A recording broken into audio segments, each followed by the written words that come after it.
the minute detail for me was a place that I could just escape to. So even though I might have been drawing a big elephant, you know, within those tiny, tiny little sort of markings on its skin, or the, you know, the folds of its skin or its ears, had its own sort of drawing within itself. You know, every kind of millimeter was its own drawing. And so it just meant I could just go deeper and deeper into that. And it was just a way to focus my mind on something positive and away from the negativity of health.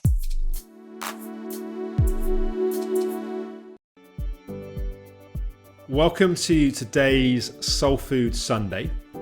Soulfood Sundays is where we have either kind of mini inspirational or recovery stories, or excerpts from some of the many recovery story interviews that I've done with people over the years. And this week we have an excerpt from an interview as part of the Fatigue Super Conference. This was from an interview with my wife's sister. So it's a story that I know very well. Violet developed what we initially thought was chronic fatigue about 7 years ago. And then it became clear over time that she was suffering from Lyme disease. And she actually lived with us for 2.5 years at the most severe time that she was ill. And one of the transformations that happened along her healing journey was her discovering of her passion for art as an artist. And she really went from having had a loose hobby of something that she liked to do from time to time, to, in the years since then, now is an upcoming, quite successful artist. And I remembered her story this week because she's doing a lot of press for an exhibition that she's doing in Oman in November, I believe it is. So I was thinking about her story. We were chatting on the phone this morning, and I thought this would be a really good excerpt, particularly because I think, you know, there's so much that people feel like they lose on the recovery path, of things that they can't do. And I think when someone discovers something that's a passion that then ends up transforming their life in positive ways, that's very inspiring. So in this excerpt from Violet's recovery story, we talk about how she first started to use art as a way to support her healing journey, to help her focus and her attention, and to give her something to feel positive about in her life. And then a little bit, there's 2 clips from the interview, then a little bit around how that's kind of transformed her life and her career now. So this is, as I say, a story that I care a lot about. This is Violet Astor and how she used art as a support for her recovery and healing journey. Let's then come back to the art piece, because I don't want to impose my memory of my timelines on you, but my memory was that this was the point where you started doing a bit more in terms of the kind of drawing side of the art. And I remember at the time, because I remember at the time you, for example, you helped design or did the Oxford Health Clinic logo. And at that point, I knew you were doing some drawing in your bedroom. I was like, basically the designer that was doing it, I was just getting so frustrated that it just didn't look right. I said, can you help? It was kind of like a moment of desperation. And it's like a day or two later, I was like, oh shit, Violet can draw. That was basically my kind of reaction. I had that reaction too. So there was, we'll build up to the reaction to the kind of the infamous kind of, in my world, kind of the lady drawing that still hangs in our kind of living room in our new house kind of since then. But in the kind of build up to that, what was the point where I know you'd drawn a little bit kind of but not in any way seriously before, but just talk us through the how that came in and how it came about. Do you know what? I think it was a lot of people saying to me, have you tried drawing? It's very therapeutic. And I literally think that was it. I know my mum has always bugged me about it, and you know, I had that teenage reaction to begin with, like, no, leave me alone, you know, I'll do what I want to do. And I think there was just one day where it happened, and I decided, because I was working out of my bedroom and because I was sick and I was wanting to reduce all toxicity, there was only a few mediums that I could actually use to work with that weren't toxic. I couldn't work with oils in my bedroom or even acrylic. So I really only had the choice of watercolors and charcoal. So I think I just ordered some of that from Amazon and just started sort of tinkering away. And I love the watercolors, but it just didn't sort of seem to fit. And the first piece I did was the woman you just mentioned that I gave to you to say thank you.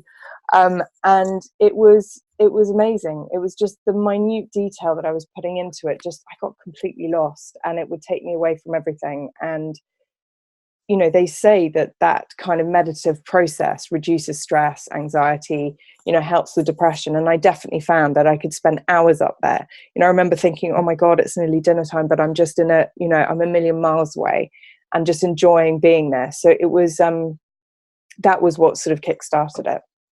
I mean, maybe we can, I'm going to preempt what we can do in post-production, but maybe we can put a scan of the, I know you've got a scan of the piece. Maybe we can put it on screen, people can see. But hopefully we can, and if we can't, it's hard to explain how staggeringly detailed this piece is, and it's like it's enormous as well. Like it's not like a small piece of art. Like it's a big old kind of feature piece to hang in the living room. But it's like it's enormous, and it's staggeringly beautiful, staggeringly detailed, and it's like, I know you're going to get shy and embarrassed, but it like is genuinely like, for me it was like in a, I don't know what the time scale was. Maybe it was like a 3 or 4 month period or something, from, oh yeah, Violet can draw because she did the thing for the logo for Optimum Health Clinic, to like this thing that's presented to me from, I think it was my birthday. I can't quite remember what it was, but it was presented. And I just remember being like, what? I don't understand. like what just happened through this? Like what? I don't understand. Violet's just like doing like her art thing in her room. Like what? I was completely and utterly staggered by it. You know, so part of it for me was escapism. So when I was drawing, I could focus on what I felt passionate about. You know, it was positive things as opposed to the sort of hardcore social work I've been doing before. But also I was so sensitive, and still am really sensitive to other people's energy. So I was able to sort of hide away and do that. And I think one of the biggest things for me was I was doing it for myself and not for anyone else. So no, I wouldn't really show anyone. I know Tanya would sometimes not push down the door to try and come in and see what I was doing, but it was not my sort of intention for it to be seen. It was my own personal little safe space, my thing. Hence why I sort of worked up in my room and didn't really show you what I was doing. Yeah, I was like, what? And then it kind of we'll track back to the recovery piece in a minute. But what was also kind of, I remember pretty quickly going, can I like commission you to do something for my friend who's one of the kids' godfathers? I don't think I actually ever paid you for it, by the way. No, it was £10. I think it was going to be, wasn't it? You wouldn't take my money. Yeah. But and I remember when we presented it to him, and he fell on his. It was a teacher of his from many years ago. He's a Buddhist teacher, and it was in his 20s. He'd gone and lived with this teacher in the Himalayas, and so we managed to get a photo from a friend, and you drawn from that. And he literally fell on his knees and wept. He was so like blown away by this piece. And then a bit further down the line, another friend of mine saw the piece. You did, can I commission Violet? So I felt like I loved the fact that it wasn't just kind of Tanya and I that were being impacted, but people were coming in to our home or seeing things, and it was kind of, something was kind of building from that. But I'm also wondering what was happening for you at that time, like as you kind of were starting to get some early kind of reactions and recognition, but you were also still pretty sick at that point. How was that for you?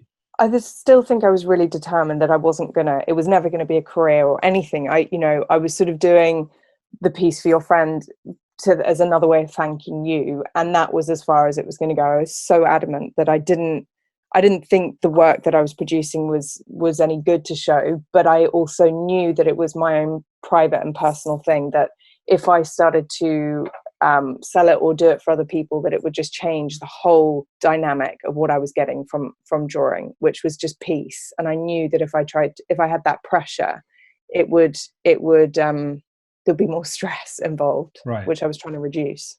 Can you say a bit more about what the kind of creative process was like in terms of, I know you were saying it was like a way of kind of escaping, a way of having peace, say a bit about how that helped you in terms of the emotional and physical healing journey that you were on at that time? Yeah, so I think the minute detail for me was a place that I could just escape to. So even though I might have been drawing a big elephant, within those tiny little sort of markings on its skin, or the folds of its skin or its ears, had its own sort of drawing within itself. Every kind of millimeter was its own drawing. And so it just meant I could just go deeper and deeper into that. And it was just a way to focus my mind on something positive and away from the negativity of health. I think I struggled a little bit in terms of, could I sit up that day? Could I use my arm? So there would only, some days I couldn't draw at all. Some days it was only just a little bit. But there was a sense of achievement that came with anything that I did. So I'd have the piece in my room and I would see it all the time. I'd wake up in the night and it would be there and it would give me a fright. I'd be like, oh my God, I've got a gorilla in my room. What's going on? But there was definitely sort of a sense of achievement, because although I didn't think it was good enough to sell or anything, I knew that it was making me happy, and I knew that the reactions from the few people that were seeing it were positive. So it was really fulfilling in that sense. But and it was. I think it's also worth saying that these pieces they're large and they're very intricate, particularly this time of your work, and they were months, right, to create one piece. It wasn't like a kind of week or two. It was like they were. So there must have been something also about cultivating kind of patience, and kind of you couldn't get too fixated on kind of completion because it was such a long process to create a piece.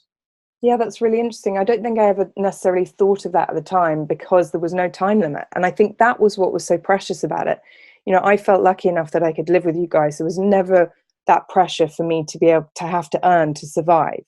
And I'm so thankful for that, because I appreciate that there's a lot of people out there that do have to do that. And art is probably one of the hardest ways to earn money anyway. But because there was no time pressure, there was no pressure of anything of any sort other than to keep doing it, in my own time. It was just so healthy. It was just everything around it was positive. So it was brilliant. Tell us how the kind of creative piece was evolving at this point.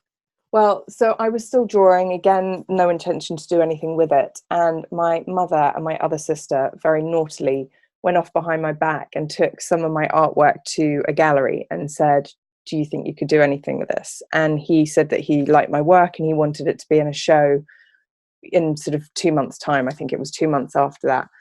And so they came back and confessed to me, and I thought, got to lose, I might as well give it a go. And I did, and had great sort of positive reception. And it just snowballed from there. But it felt like everything was working at the right time and the right speed and the right way. Everything was positive. All the feedback was good. Doors were opening. Everything just felt easy and like it was meant to be. I didn't really have to fight. And for me, that made sense that I'd been on this just unbelievably bumpy journey. And I've been to some dark places and done some dark things. That's the reward I was getting, was that life was showing me what was easy and what was right and what was clear. So I sort of went with it, and it's just made for the most amazing career. I've got all my greatest loves being wildlife, travel, and drawing. So I hope you enjoyed that clip. If you want to watch the full interview with Violet, along with a number of other recovery stories and numerous interviews with experts, you can find out more at fatiguesuperconference.com. If you want to find out more about Violet's artwork, you can go to violetastor.com. You can also follow her on Instagram. That's a good way to keep up to date with what she's doing. I don't remember her Instagram handle, but we'll put it on the screen. So that would be another good place to be in touch with her. Tomorrow is Mindful Monday, and we have an excerpt from an interview with Dr. Keith Witt, where he's talking about why self-love can be so difficult. Self-love is a theme we've touched on a little bit in recent weeks, so I thought having a different voice and perspective on that would be helpful and useful. So look forward to talking with you then.